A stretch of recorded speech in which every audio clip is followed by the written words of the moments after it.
Ojo a lo que está pasando con Melissa Asl-Pamuk y Kerem Bürsin. Resulta que a pesar de que ya no están juntos oficialmente, parece que hay una razón oculta por la que no olvidan a Hande Erçel. Sí, has oído bien. La expareja de Kerem sigue dando de qué hablar, y parece que Melissa y Kerem, de alguna manera, siguen muy pendientes de ella.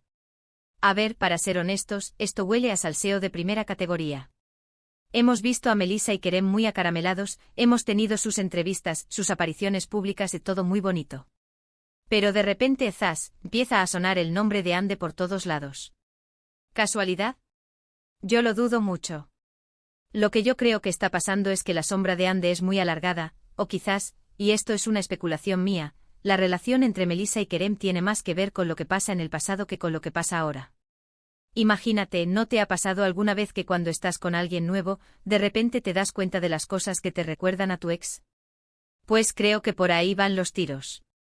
Muchos dicen que Melissa está intentando llenar un vacío o que Kerem todavía tiene sentimientos encontrados. Pero yo sospecho algo más. Creo que Hande, de una forma u otra, sigue siendo un referente para ambos. Quizás admiración, quizás una comparación constante, quién sabe. Lo que es seguro es que no es tan fácil borrar a alguien de tu vida, y menos cuando esa persona ha sido tan importante. Piénsalo bien. ¿Por qué siguen saliendo noticias que conectan a Melissa y Kerem con Hande?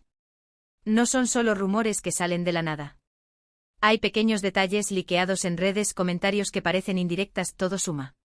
Y al final, lo que se ve es que Hande Erçel sigue muy presente en la conversación, aunque ella misma esté fuera de la pareja de Melissa y Kerem. Es como si la historia no estuviera cerrada del todo. Y ojo, que no digo que Melissa y Kerem no se quieran o que estén forzando nada. Pero sí creo que la presencia de Hande en sus vidas, aunque sea de forma no explícita, influye en su dinámica. Es ese fantasma, que sin querer o queriendo, aparece. ¿Será que el éxito de Hande, su carrera, su forma de ser, les recuerda algo que perdieron o que no tienen ahora? La verdad es que este triángulo, aunque no sea oficial, está dando mucho juego. Y lo que más me intriga es el por qué. ¿Por qué siguen resonando estos nombres juntos?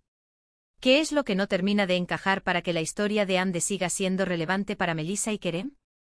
Y hablando de esto, me gustaría saber vuestra opinión. ¿Creéis que es normal que las exparejas sigan influyendo en las relaciones actuales? ¿Pensáis que Melissa y Kerem están realmente comparando su relación con la que Kerem tuvo con Hande? Contadme todo en los comentarios.